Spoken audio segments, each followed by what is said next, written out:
থেকে শুভ বিজয়া। সারা রাত ধরে বৃষ্টি, সকাল থেকে দুপুর অবধি বৃষ্টি, এখন একটু বৃষ্টিটা ছেড়েছে, তাই আমি চলে এসেছি কলকাতাতে।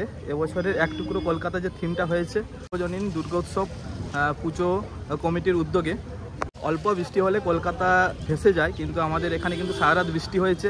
দেখি কতটা ভেসেছে এখানে। এখন টাইম বাজে দুপুর 1টা। বৃষ্টি ছাড়ার সঙ্গে সঙ্গে দর্শনার্থীদের ভিড় আস্তে আস্তে বাড়তে শুরু করেছে।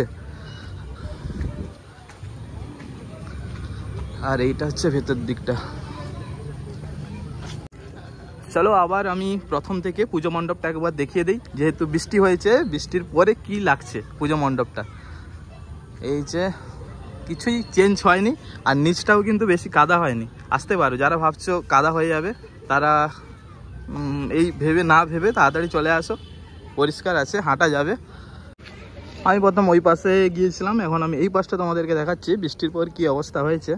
হ্যাঁ, আরেকবার তোমাদেরকে চায়ের দোকানটা দেখিয়ে দিই। আগে কিন্তু এইরকম চা দোকান থাকতো, সবাই বসে আড্ডা করতেন।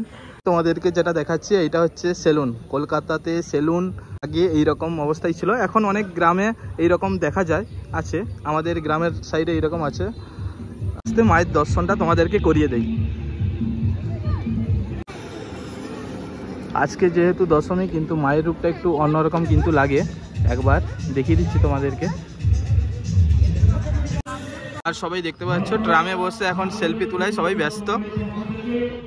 আর একটা এখানে অ্যানাউন্সমেন্ট শুনতে পেলাম যে আজকে মায়ের বরণ আজকে হবে না, কালকে সকালে শুরু হবে মায়ের বরণ। এবার যারা বাড়ির পাশাপাশি যারা আছো দেখছো এই ভিডিওটা, কালকে সকালে চলে আসবেন সবাই। ভিডিওটা একবারে নর্মাল করলাম, যেমন করেছি ওই রকমই পোস্ট করব, কোনো এডিট করব না। এবছর পুজো সবার ভালো কেটেছে। এখন আমি এই পুজো মণ্ডপ থেকে বেরিয়ে যাচ্ছি, দেখা হচ্ছে নেক্সট কোনো ভিডিওতে। করার আগে আর একটা কথা বলে দেই, রথতলা সার্বজনীন দুর্গোৎসব পুজো কমিটির সমস্ত মেম্বারদের অসংখ্য ধন্যবাদ জানাই এত সুন্দর থিম আমাদেরকে উপহার করার জন্য।